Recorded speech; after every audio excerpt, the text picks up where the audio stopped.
What's going on, Headliner Nation? Chris Kennedy with the Fantasy Headliners here, coming to you on this lovely, last couple weeks of the season, to be honest with you. It's now week 16.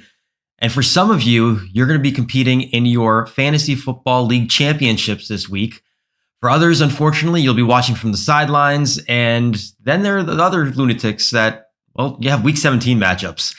But all kidding aside, I do want to congratulate all of those who did make their championship matchups for this season. I hope that we were able to help you out a little bit this year over at the Fantasy Headliners.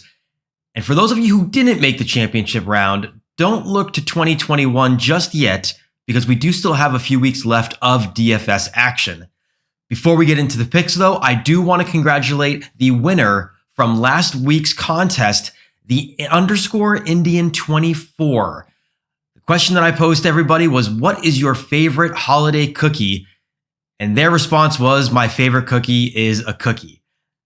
There really was no wrong answer, and I couldn't pick just one, so I did have to run everything through a simulator, and this is the winner of the contest. So the _Indian24, if you could please reply to your comment on last week's video, just so that way we can get your information, we can give you the details of where you can email us.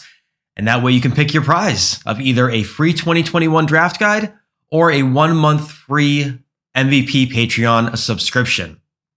So now that we've got all of the formalities out of the way, let's get into the picks. And we are going to start off with Monkey Knife Fight. And a couple of things that I'm looking at for this week. Again, I love the more or less contests, the 2-time multipliers.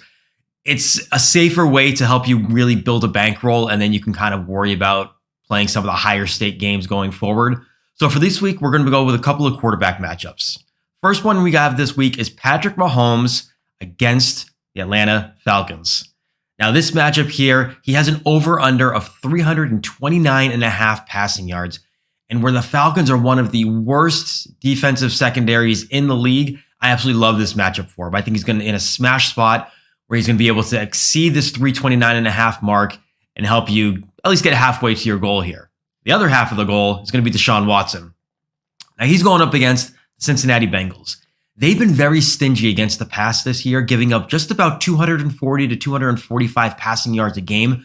But Deshaun Watson has been on a tear this season, having one of the more underrated statistical seasons of the year as far as quarterbacks are concerned. He's got an over-under of 285.5, and I absolutely expect him to exceed this number. So Patrick Mahomes and Deshaun Watson, I'm going the over for both of these guys. Now going over to the other matchup, it's Mitchell Trubisky against Baker Mayfield. Mitchell Trubisky's going up against the Jacksonville Jaguars, who they don't have anything to play for. Right now, they're just hoping to lose the next 2 games so that they can lock up that #1 overall pick to get Trevor Lawrence in the draft next year. His over-under is 264.5, and I'm going to hit the under with that because so far this year, Mitchy Biscuits has really been relying on that touchdown upside to get him those fantasy points. He's not someone that's going to be throwing for 300 yards regularly or even 275 or more. So because of that, even though he is going up against a very poor Jaguars defense, I'm going to say he hits the under of 264.5. Now moving over to Baker Mayfield going up against the Jets, this is an opportunity where I do think he exceeds his over-under of 262.5. Baker's really been doing a great job of slinging the ball. He hasn't been making too many mistakes. And I do think the Jets win last week was a little bit more of a fluke against the Rams. So I do expect Baker Mayfield to exceed this number of 262.5. So as I was talking about the picks, make sure that you are following the instructions on the screen to set up a new account in Monkey Knife Fight. Let us match your deposit, and hopefully we can help you win some money over on that site. Now, let's get into the Week 16 DFS picks. This week for quarterback, a play that has been phenomenal over the last couple of weeks, none other than Philadelphia Eagles quarterback Jalen Hurts. This is a guy who, since coming into the starting role for the Eagles, is averaging 32 DraftKings points per game, which is higher than any other quarterback on the slate so far this year. Jalen Hurts at $7,000 is going up against the Cowboys defense, who, yes, they're a little bit stingy against the pass as far as passing yards are concerned, but they give up a lot of touchdowns. And where Jalen Hurts has a lot of upside with his legs, this is a game where I certainly expect him to be in a smash spot. Again, he's $1,500 less than Patrick Mahomes, So it allows you to kind of move around your salaries and worry about paying up somewhere else. At running back this week, love me some David Montgomery. He's in a great spot. And since Mitchell Trubisky took over as a starting quarterback 4 weeks ago, David Montgomery has been the RB2 on DraftKings. And the only thing that's differentiating between he and Derrick Henry is 0.7 points. There's only 2 other running backs that's averaging more than 25 DraftKings points per game over the last 4 weeks. That's Derrick Henry and Jonathan Taylor. So this week with David Montgomery going up against the Jaguars, they're allowing 117 rushing yards in the game, 45 receiving yards per game to running backs.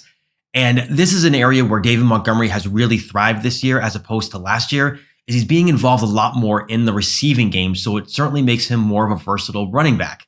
So at $7,700, he's going to save you about $1,500 from someone like Christian McCaffrey, who's doubtful, but even going to save you $100 from spending down on someone like a Nick Chubb. So David Montgomery right now at $7,700. Yes, he's pricey, but I love the matchup for him, so I think he'll certainly exceed value in this matchup. Going over to wide receiver, I love Jarvis Landry.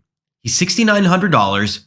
He's going up against the New York Jets. And over the last few weeks, he's really been starting to be used as the receiver he was back in Miami. A really high target share, not a ton of yards. He may break 100 yards, but he's got a touchdown in 3 of his last 4 games. And he's going up against the Jets defense that's allowing 43 DraftKings points per game to opposing wide receivers. And where the Cleveland Browns have an implied total of 28 points, there's going to be plenty of opportunities for Landry to score and accumulate points. So again, $6,900, he's going to save you almost $2,000 if you want to spend down, especially from somebody like a Tyreek Hill or a Calvin Ridley, who are the top 2 price guys on the slate. Love Jarvis Landry this week. Finally, we're going to finish things up at tight end. You guys, I've been burned by this guy earlier in the year. He's finally started to come around. And of course, now that I'm picking him, he's probably going to have a dud, but I don't care. I'm still rolling with Logan Thomas. He's $4,900. He's literally almost $4,000 less than Travis Kelce, who's being priced up as a wide receiver 1, which he should be because if you look at his fantasy numbers, he's the number 3 overall wide receiver as a tight end. But Logan Thomas is somebody who's still one of the league leaders in targets as far as tight ends are concerned. He's top 5 in that area. Dwayne Haskins has been taking the first team reps. We saw the target share that Logan Thomas got last week. And he's going up against a Carolina defense that's allowed 7 receiving touchdowns to tight ends so far this year. And they're giving up 56 receiving yards per game to tight ends as well. So at $4,900, I'm going to roll with Logan Thomas. And if I get burned, I get burned. But I really love this spot for him. So those are my picks for this week, you guys. Depending on when this video gets released, it may or may not be Christmas, maybe Christmas Eve. We'll find out. But I do want to just wish every one of you a Merry Christmas, Happy Holidays. Thank you so much for just watching the videos and for hanging out with me all year. Next week will be the final week of the DFS videos for the season, most likely. So we'll kick things off with a big bang next week. But again, thank you so much, Headliner Nation. And again, Merry Christmas.